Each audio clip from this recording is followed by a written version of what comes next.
Okay, hey, it is Katie here again from becomeagroupguru.com, and I'm here with April Snow. Welcome, April. Thank you. Hi. I'm It's so good to be excited to here. connect with you. Same. Thank you. I've heard such great things. There's a buzz around your highly sensitive person group and community. Um, Thank you. so just a pleasure and an honor to connect. Can you give us your blurb, your who am I, what do I do, what do I stand for, who do I serve? You know, the deal. All of it. Sure. So I am a MFC intern in San Francisco in supervised private practice. I've been in private practice for just over a year now. And I specialize in working with highly sensitive people. So mostly I do individual work, but I have been doing groups for the past about 8 months now. And it's become the favorite part of my work. It really is. It's so powerful and emotional and fulfilling. I just love it. I mean, just getting people together, especially for highly sensitive people, because we tend to be isolated and we don't know about each other. And it can be really validating and healing to join in group. Yeah. So I've just had a wonderful experience leading groups with HSPs. So yeah, that's me. I mostly help people with overwhelm and anxiety, exhaustion, things that are happening for them. They don't realize it's because of their sensitivity. So they come in like, I'm anxious, I'm depressed, I'm having trouble with work, I'm struggling, feeling fulfilled in relationships, all these things that are actually linked to the sensitivity, which I could go on and on about, but I'll just leave it there. So just helping people discover more about themselves, about their sensitivity, and how to manage it, and how to thrive, because there's a lot of perks with it. So. Absolutely. So I can relate 100% to what you're saying. And I shared this, we did like an in-person VIP event over the weekend, and I shared about how, like, being behind a screen, I can be a bigger presence because the energy is so different. But you put me in a room with a ton of people, and it's like I absorb everything, and it just fills me with anxiety. And so I can imagine, and I work with highly sensitive teens, but I can imagine that becomes like a deterrent, or it becomes a barrier to overcome to get people to join the group, is that they have these preconceived notions like, I'm socially anxious, I'm not good in these situations. So I'm already curious about like how you propose the idea of group to them, and what it's met with from perspective. Yeah, that's so insightful, because when I do intakes with people, they're always like, well, I've had bad experiences in groups before. I get overwhelmed, I get anxious, I absorb people's energy sometimes if they're empathic. And it can be hard. I remember Lynn, anti-anxiety, talking about that, where it can be hard to get people in the door. Yeah. However, I don't let that be a deterrent, because it's the most important thing. And Elaine Aron, who's done all the research about high sensitivity, says that's the one thing you need, is to be around other HSPs. So it's like, let's move through that barrier, right? So the one thing I do talk about in intakes, I was like, this is going to be a different group.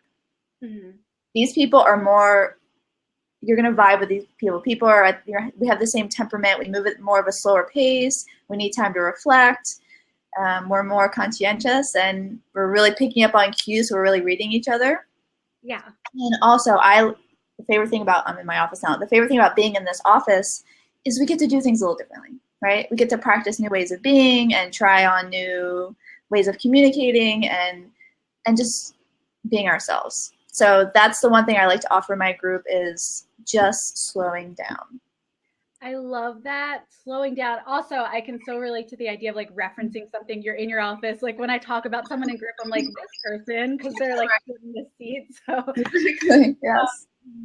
But like, okay, so I remember seeing a therapist a few years ago who talked about, and I can't remember exactly what her wording was, but something about how like only 3% of people are on this like frothy edge of life where they understand things at this deeper level. And what you're saying, I don't know if I'm making sense, but what you're saying vibes with me in that same way of like, yeah, social interactions have been difficult for you in the past because they've been overstimulating or overwhelming, but like these are your people. Like these are people that are going to get you.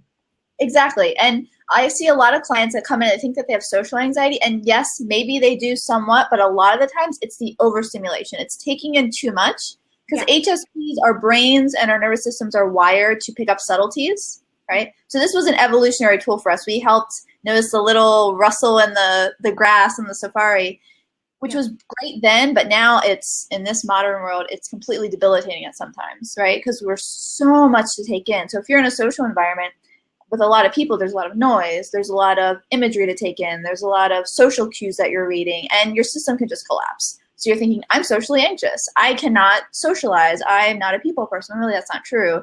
Right. When we realize we can actually manage that, and I'm sure that, you being a DBT therapist, using a lot of regulation skills, once you have those tools to regulate, you can do things that you never thought you could do before. And that's what I want people in my groups to know, that you can live your life. You don't have to be a hermit. You don't have to pull yourself away. You don't have to think, I can't work, or I can't be in a relationship, or I can't socialize. It's just a matter of knowing yourself, regulating, slowing down, and you can do those things, just maybe in a slightly different way. Right. And I think I agree. And I think it's so helpful to frame it in like, okay, I'm thinking about a specific client who felt like, I need to push everyone away because that feels safe for me. But once we dug deeper, it was like, the same thing. She's highly sensitive. We're like, I value connection, but it's who do I value that connection with and in what environment? And so Absolutely. like, I do want to connect with people, but I need to learn a different way. Right. And getting clear about that, getting clear about your boundaries, about your needs, and how to take care of yourself. 100%. So tell us what your group looks like then. Once they're in group, they agree it's a good fit. What does it look like once they're there? Absolutely. So I do every group, unless I've been experimenting with open groups, but that's only after people have been with me for a while. So essentially all my groups are the same, and that's very strategic. It's when we don't know what's happening, we can get really anxious and overwhelmed, especially HSPs, right? So I like there to be some transparency. So when people are coming in, they know that the structure is the same, although every group is going to look differently. I think that you said this too around, you're going to have the same itinerary for a group, but they're going to look very different. Yeah. Right? So same for me. So we always start out, always, even in the first group, we start off with closing our eyes, grounding, doing some breathing, and then I give them time to acclimate to the space.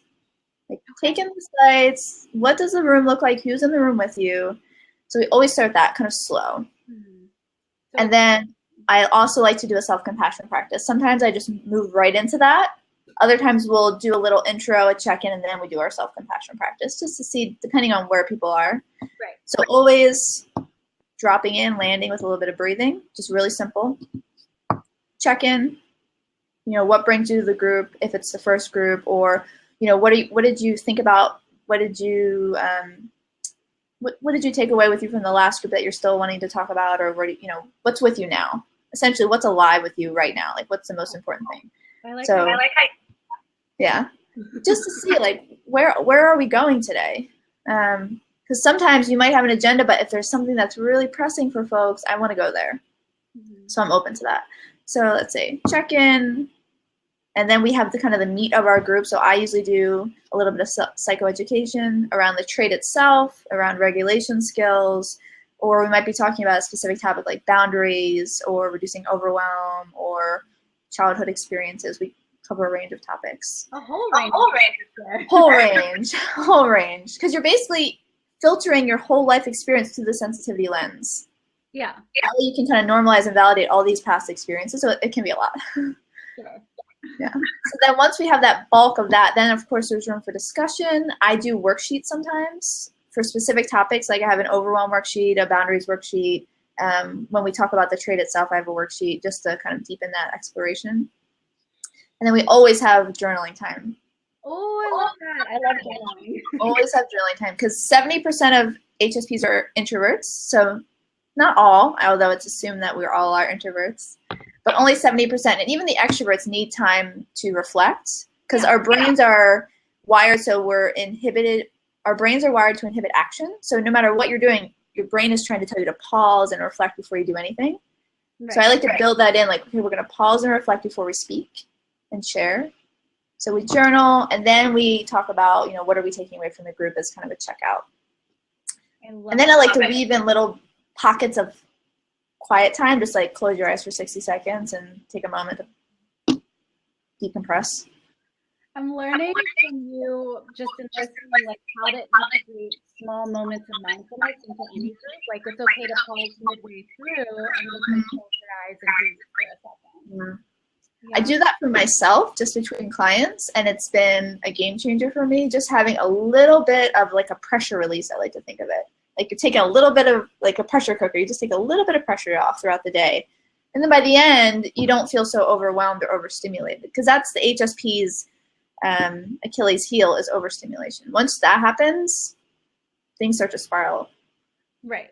So like we do an activity where we talk about holding like M&Ms into a cup. So every time I think about letting go of stress, I think about picking some M&Ms out of my cup. Exactly. Yeah. And then putting it in your belly. Not me, but other people do. So, okay, I have lots of questions. One being, how do you decide on the psychoed that you're going to share each week? Is it curriculum based, and is your group time limited, or is it? I know you said it's closed, but is it ongoing, or is there a set stop? I have a couple different groups. So one thing I offer is I offer monthly sensitive circles, I like to call them, where that's just an opportunity just to come and meet me and learn a little bit about the trait, and then one time. So that's kind of a starter place for people. And then I have an 8-week group that I actually have one going now. So it's 8 weeks, and each week is a different topic. So we do childhood experiences, we do work, we do relationships, we do just learning about the trait in general. And then there's also some time for which can be really rich once HSPs have gotten to know each other, just opening up and like catching up, like what's been going on, like what are you holding on to, what do you want to talk about, and then having them support each other, and it's so incredible. Beautiful, yeah. Yeah, it's so beautiful. Those are some of the most rich groups, and I kind of just step back and watch them go. So yeah, so one time monthly group, 8-week group, and then I have a monthly cohort that meets once a month that we've already done some work, and then we just are continuing on. Almost like a graduate group, like exactly a graduate group. Yep. So like the once a month introductory group, I know people will have questions about this, and I've played around with things like this in the past. What does that one look like? That's very structured, very educational. It's almost like a workshop, but there's some time for process in the middle. Okay. So there's a lot of education in it. There's a little bit of processing. And then it's almost like it's like that tripwire that we talk about in marketing. Like people get a sense of who you are and what you're all about. And if they want to go deeper and get more, then they have the opportunity to join on. You got it. And I like people to start there if they can. Yeah. Like, let's, just get an intro, get to sit with me, see what it's like to be in a group. Like, oh, look how this looks different. Because HSPs, when I think of it for myself, do I want to make a weekly commitment for 2 or 3 months when I don't know this person and I've had a bad. Oh, you're cutting out. April, are you still with us? April. Can anyone else hear April? I can't hear April.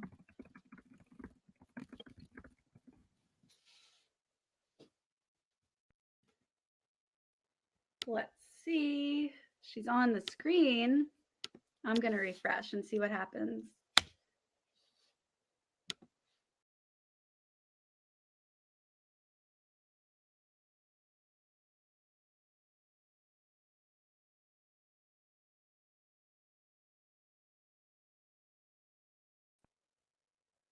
Okay, I am here.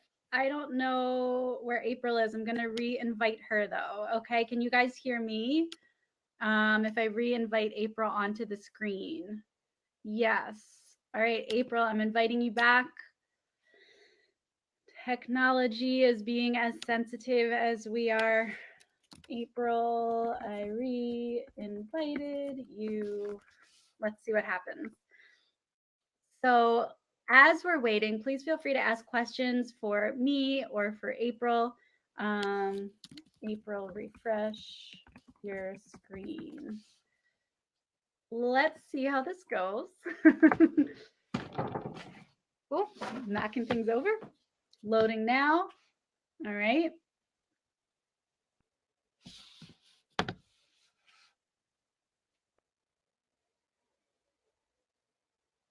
How many of you do like a one-time workshop leading into something more? That's something, like I said, that I've been playing around with, that April is doing. I'm going to ask her more questions about how she does it, because I think it's such a great tool to get people through the door, to build that know, like, and trust factor with you, right? So that they know who you are, how you work, what you do, and what it's all about. And that leads to them wanting to work with you more if it feels like a right fit. So April is back. Here's there. Great. Okay. So we were talking about the idea of you having the one-time workshop that leads into more long-term work. My question around that is, do you also do an individual intake? Like, do you individually screen anyone before putting them in your groups? Yeah, actually, and when I was thinking about what tip I was going to share, that was the one thing that came to my mind the most. Yeah. Because I remember in the beginning, I wanted to just fill groups, right? Yeah. Like just get people in, and then the quality of the groups weren't the way they should. Like some people maybe needed more individual work at this time versus being ready for group. So I would say yes, screening is the make or break of the groups. Yeah. Right, just to make sure it's a good fit for both parties, because I want people to come in a group and have a good experience, to feel like they're being held and helped, not that they're not getting enough. Exactly. And I tend to frame it the same way with prospective clients, is like the intake is for us to make sure that, well, this is, we know the intake is for us to make sure the person's a good fit in group, but I also share with families, like, I want to make sure that group is a good fit for you, that you're going to feel best supported in the group. Exactly. That's kind of the take I take on it too. Like I want to make sure that what I have to offer is what you're looking for. Yeah, 100%. Right? So I have some questions. Are you willing to ask questions if I ask? Yeah, for sure. Michael asks, is there an assessment used to determine if a client is HSP? Yes. If you go to hsperson.com, and I can type it in the comments here, there is a self-test. That is the gold standard. So that was developed by Elaine Aron based on years and years of research. Yeah. And it contains the 4 components if you're highly sensitive, which is DOES, depth of processing, overstimulation, emotional responsiveness, and sensory sensitivity. So those are the 4 components, but you want to take the test. Yeah, I took the test, and my therapist at the time was like, whoa, hold on. But is there one for children as well? There is. Same site. There's also one for children. And also, if you're a male, it's better to take the child test and filter your experiences as you were as a child, because men, because of our cultural conditioning, they tend to steer away from answering any of the questions positively when actually it is true. So so it's better to take the child test as a male, filtering yourself through your childhood experiences. That really interests me. I'm thinking about my husband who would not be filtering his responses. Exactly. Crying as he's taking the test, and I value him and why I married him and the sensitivity that he has. But it is for sure interesting to think about how society shapes how sensitive we're allowed to be. Absolutely. Gender, but especially with male in our society. For sure. And it's funny because when I do groups, I have about half of my clients are males, but in groups it's all females. Yeah. Because there's something about letting your sensitivity be known. I think that's a lot harder for males, unfortunately, in this society. I'm so curious. So Anya Cernitsky runs a men's process group, and I'm so curious to hear on Thursday her take on that, because I know she's really found a way of helping men tap into that part of themselves and be willing to be vulnerable in a group together. So important. So important. And I would love if someone did like a men's HSP group. That would be wonderful. Gail had a question for you. Do you bill insurance? Are you private pay? And if for insurance, can you bill for that? I am private pay, although I have a couple clients who I give them invoices to resubmit through their HSA. Okay. Yeah. So there are ways to do that, Gail. Michael said he'd take that challenge. Yes, that would be awesome. Michael, we're all for it. Yes, please do. So April, any final thoughts for us? You already gave us like your top tip. You gave us an amazing overview of your groups and the structure of getting people through the door. Even you have like these tiers, right? Getting people in for the one-time workshop, doing the 8-week group, having the graduate ongoing group. You have a whole system set up here. I do, yeah. I want to give a lot of different options for folks, right? Because different people have different needs. And like I said, connection is so important for HSPs, for anybody, right? But especially for anyone who feels like a minority or feels on the outside or feels different. So I think that is such an important piece. I want to just talk about how to find your people. So when you're thinking about connecting with HSPs, current clients are great because up to 50% of clients are HSPs, even though only 15 to 20% of the population are. So look to your own clients. Okay. Social media, amazing, right? I filled lots of groups with social media, Katie. I know you have too. Because a lot of HSPs are hanging out online, right? They're not out in the world a lot. That's me. So, right? Exactly. So find them online, like get creative. I mean, for me, that's been such a fun process of putting myself out there online because it's a way to be creative and I can take my time and think it through. So yeah, current online HSP group. Have you ever run it like strictly online? I have not, but that's on my to-do list. Yeah, because I have a lot of people reach out to me that, you know, they're in an area where there aren't other HSPs, or they don't know that there are, right? Or there's no HSP specialists, as you know, therapists that are specialists, or they just like what I'm putting out there and like, oh, I would love to do that, but I'm not in the San Francisco area. So that's definitely something I'm going to do next. Awesome. Just to kind of expand the reach. Yeah, I think it's so needed. Great points about how HSPs hang out online, Lynn says. I would agree. And also like your statistic, 50% of all clients are HSPs. All clients. Because we like to do, I mean, we're feeling people, and because we're easily overwhelmed and overstimulated, that shows up as a lot of other different things. ADD, OCD, all kinds of things, right? Depression, anxiety is very common. So we're experiencing things that bring us into the therapy room, right? Yeah. So, and not just your own clients, but connecting with other therapists. I get a lot of referrals from therapists who are saying, my clients in HSP, they need to work on, or they're feeling ready to work on this specifically, and maybe they're not a specialist, and maybe they also need to be in community. So it's kind of a win-win. You get to learn more about yourself as a sensitive person, and you get to be with others who are sensitive. So that's the main reason, the way I bring in clients for groups is other therapist referrals and online.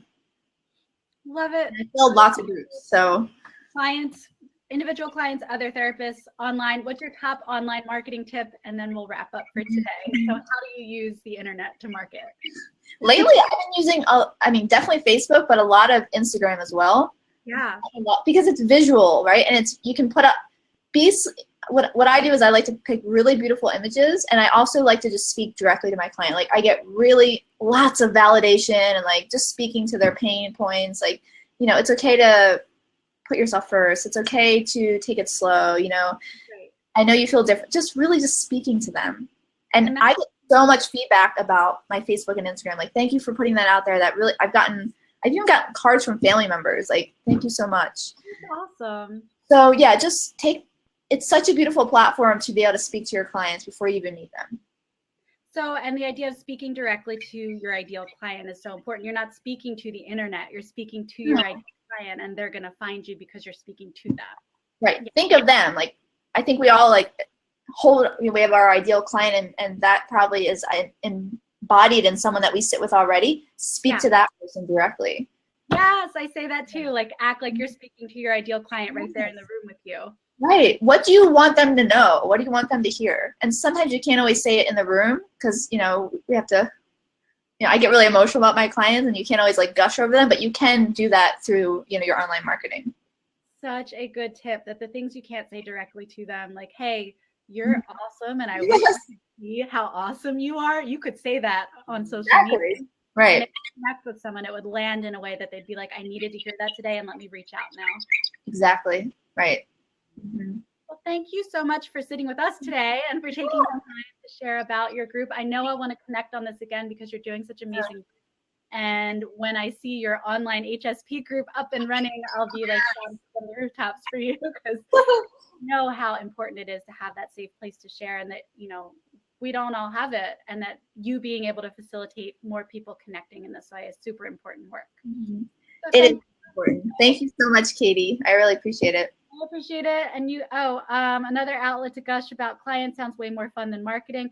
It is marketing. Like, it is marketing when you're talking to your clients, when you're sharing, you know, how to help them, support them, teach them, inspire them. That's what marketing is. It's not like join my group. It's all those other things. That's it. You don't even have to say join I mean, you will eventually, but I know that you're good about leading up to that, right? Yeah, it's about building relationships, and it's about supporting in a way that any forum allows, and then building from there. Exactly. Could I share a link for folks just if they want to learn more about HSPs? Yeah. Yeah. So if you can go to sensitivetherapist.com/HSP groups, I wasn't sure what I would be talking about today, but I put some of the common resources I use, and you can get to the self-test and some self-compassion resources, and then I listed some components that I usually put in my groups. So yeah, just because I'm very passionate about spreading the word here about this, I think people need to, especially therapists. It's really important for therapists to know. Okay. And then you have a group too, like a Facebook group for. I have a Facebook group for highly sensitive therapists. Yes. Yeah. So if you're interested in that, let me see, I can type that. We want to support you and be with you in other ways. I would love for anyone who identifies as highly sensitive to come in and join the group, because, you know, as therapists, we have a very different experience as far as managing energy levels and feeling overwhelmed and taking on more emotions of our clients than normal. So yeah, I would love for people to join me. Let me just find that real quick. Make sure I have the link correct. I know you have another group coming up, Katie. I do. I have a client, but I can wait a minute. I know. That's what I like. The downside to doing these interviews is I want them all to be an hour long, but no, I know. Get everybody in and also continue to do paid work. It's hard to fit it all in. Lynn says from a current member, it's a great group. Oh, awesome, Lynn. Well, I'll see you there because I definitely need to connect with more. Yeah, you can join us. Yeah. Sorry, it's taking me a moment. It's all good. Should have this on the ready. Okay. That should be it. Okay. Support for HSTs. Awesome. Once again, April, thank you. You've been great. Let's do a follow-up at some point in the future because I want to connect. I would like to talk with you. And those of you who are watching and interested in checking out the Group CE course for group activities screening intake, it is available until Friday. Go ahead and click the green button if it's something that interests you. If not, just hang out with me and April in our groups, and that's cool too. All right, April, I will talk to you soon. Everyone, thank you for joining. I'll see you guys. Yes, thank you, everybody. Bye. Bye.